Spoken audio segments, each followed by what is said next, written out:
So if you want to hunt Farosh, first thing you want to do is you want to teleport to the shrine that's closest to Lake FLORIA. It should be right next to a stable.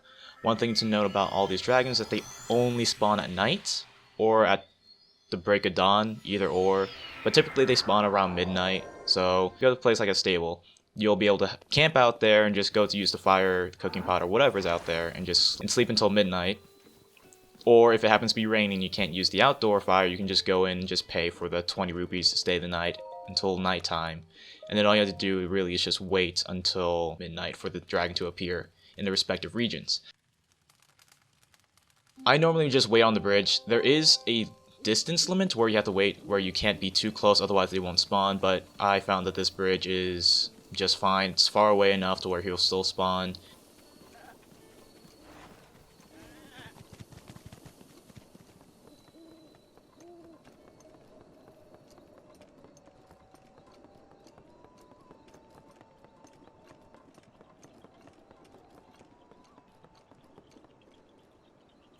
Typically you'll spawn right at the top of the waterfall, so just look for there when it hits 12.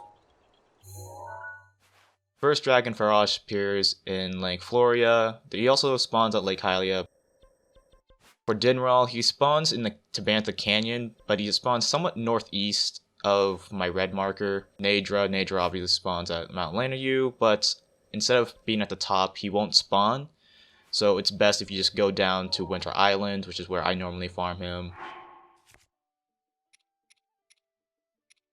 Electricity will actually knock you out of flight. So what you want to do is you want to make sure you equip something that will either protect you from electricity or at the very least avoid electricity at all costs. Otherwise, once you fall in the water, you won't get a chance to shoot at them ever again until next night. Good thing about hunting these dragons is that you can actually hunt them every night, but you can only get one item per night. But you can hunt multiple dragons. If you do Divinoboris, Divine Beast, you'll have these guys be spawning around midnight, same time as the dragon.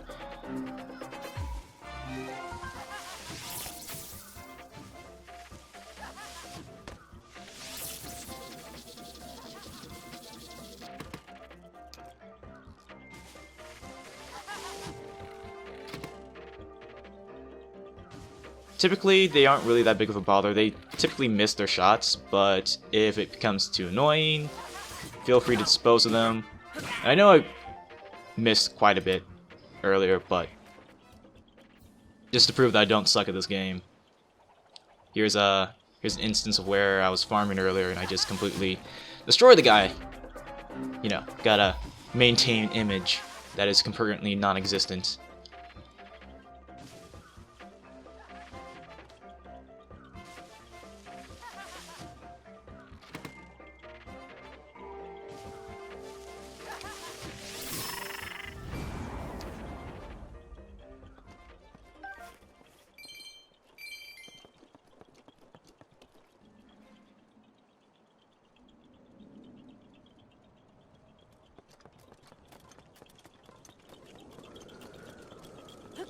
Anyway, with each dragon, you can only hit them in 4 respective parts to get 4 different items. If you want the claws, obviously shoot them in the claws. You can shoot them in the horn to get the horn, shoot them in the mouth to get the fang, and shoot everywhere else for a scale. Also, let it be known that the ridges on their spine do not have hitboxes, so do not aim for those if you want to try and get an actual part off of them. Otherwise, your arrow will just fly right through it. You'll waste an arrow, waste an opportunity, and you won't be able to get anything from it. So it's just a waste all around. And we just got Farosh's claws, which means we can go ahead and show the next area. Which, for the next area, you'll be heading towards the Tabantha Canyon Stable Shrine. Which from there, again, typically you'll miss the dragon at this point in time. There is a possibility that if you're fast enough, you can still get the materials and find Dinraal there at the same time, because they all do spawn at the same time. It's just that whether or not you'll be there at the right time. Whether or not you'll be there at the right time is kind of dependent on your luck with getting the item fast enough.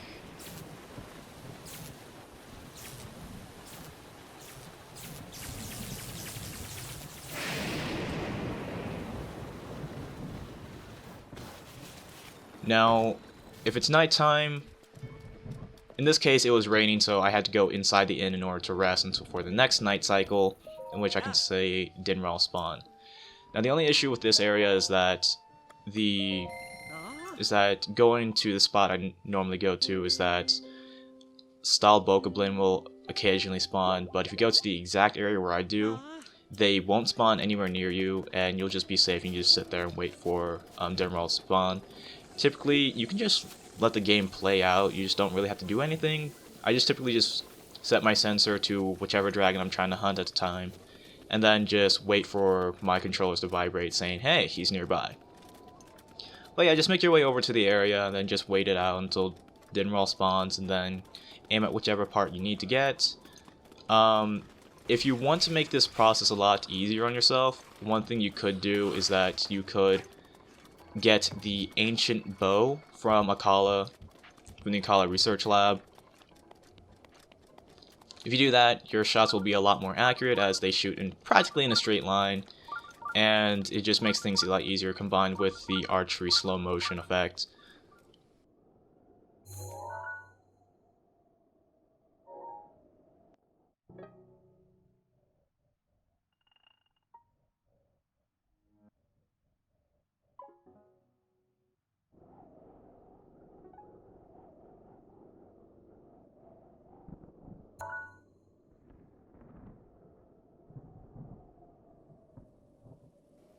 As always, they will spawn around 12, roughly 12:10.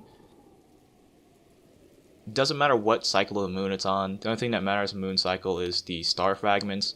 Typically they spawn on full moons, but it's not necessarily the only time they can spawn. It's just that if they do spawn, you will have to wait until 10 hours, I believe, until you can collect the next one. But that's for a different type of farming. And you'll need star fragments to upgrade certain pieces of gear once they reach a certain level. And so I'm just kind of dicking around with the Master Sword, waiting for him to get close enough, because he's way too high up for any of my arrows to actually reach.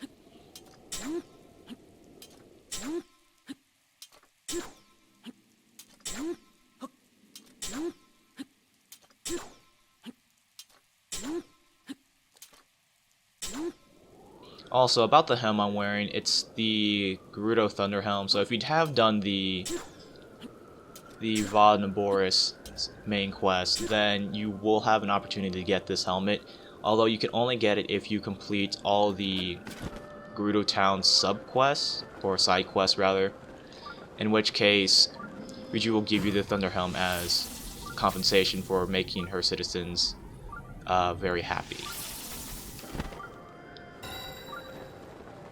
And then once you hit the dragon, just go ahead and collect the material, and then we'll move on to the next area, which is Mount Lanayru.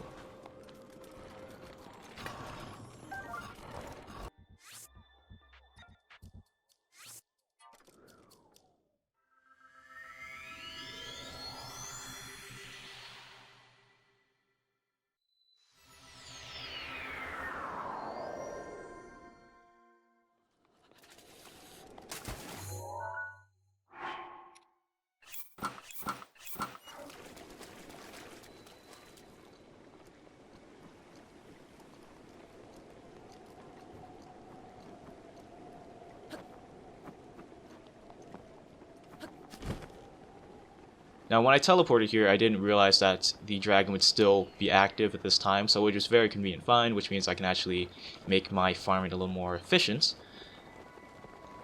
Because at this time, Naydra was actually moving up the mountain, as it has already spawned due to it had already been past midnight. And so when I head towards Winter Island, which is to the northeast of the spawn point, you'll see Naydra coming up the mountainside, which allows me to just get a free item. Although my shots, again, not very accurate due to the fact that I did not have my ancient bow as I broke it from farming them earlier.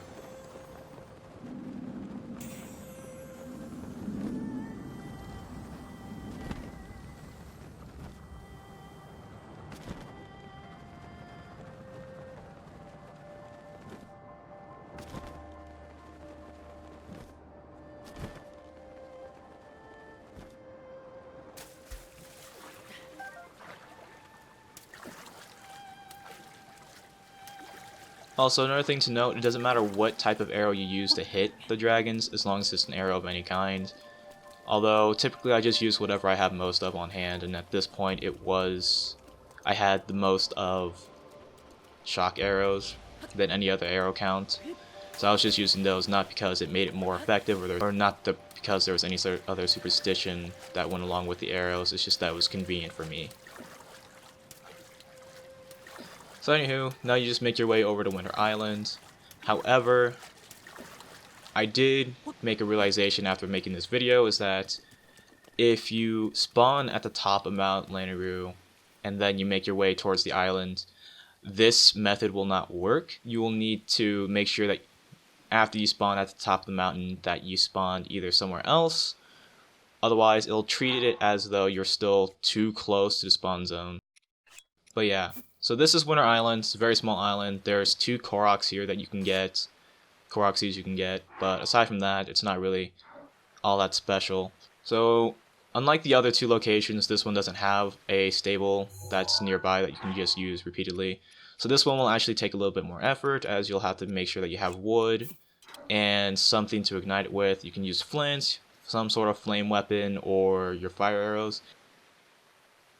Anywho, if you find there is a shrine that's pretty close to Winter Island, again, all you have to do is just teleport to it and then make your way back to the Winter Island as shown before. Then, like the other 2 dragons, just sleep until night, and then wait until around midnight for the dragon to appear. And the gust of wind that you get from this dragon, or at least from this location, isn't that significant, so if you have Revali's Gale, go ahead and use it, or just walk to the top of the little Winter Island, and then just jump off and hope that you can get the shot off.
So you need these dragon scales if you want to go to any of the springs, the spring wisdom, power, and courage. You need the respective dragon scale in order to actually get to the shrine that's within it.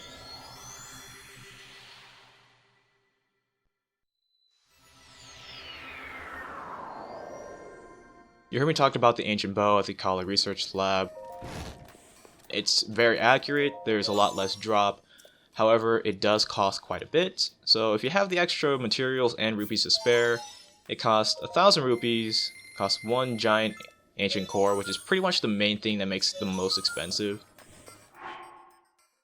Anyway, I hope this helps you guys with farming the dragons. I know that it can be a pain in the butt, but you do need them if you want to upgrade your gear, some of your gear to the max level. Anywho, if you liked my video, be sure to like, comment, and subscribe, and I'll see you guys in the next video. Peace out.